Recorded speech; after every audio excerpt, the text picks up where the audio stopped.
Hello mga ka-riders, so for today's video, mag-i-install tayo ng bottle holder from Motowolf. 495 ko siya binili sa SM Lanang, Davao. Ang material niya is aluminum alloy, PC cold rolled sheet. Maximum clamping cap nito is diameter of 70 mm. It can be installed in motorcycle handlebars, guard bars, rear view mirrors, or etc.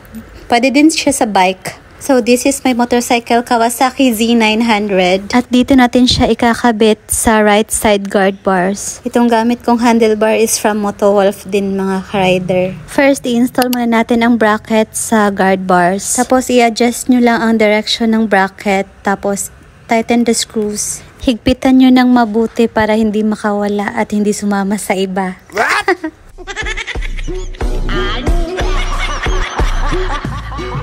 Yung mataas na part, kailangan naka-vertical ang position niya. Kasi dapat naka-vertical naman talaga ang cup holder, hindi naka-horizontal, diba? May dalawang butas dun sa nilagay natin na bracket. So, ito ang ano niya, screw, itong maliliit. I-lock mo lang siya dun sa nilagay natin na bracket. Siguraduhin nyo lang na mahigpit ang pagkakascrew para hindi siya mag-vibrate pag naka-under na yung motor. So, meron tayong dalawang bote.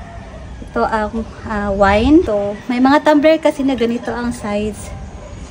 Tapos, meron din tayong 500 ml na absolute water. So, tatayin natin siya.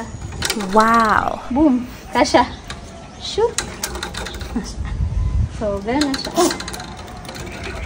Hindi siya lalabas pag kahit anong alog. Tapos, itong wine naman,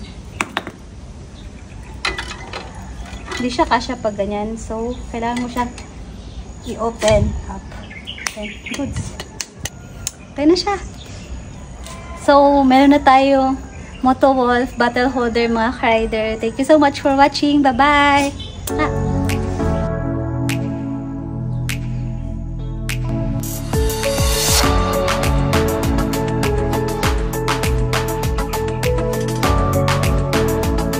Jing Jing Moto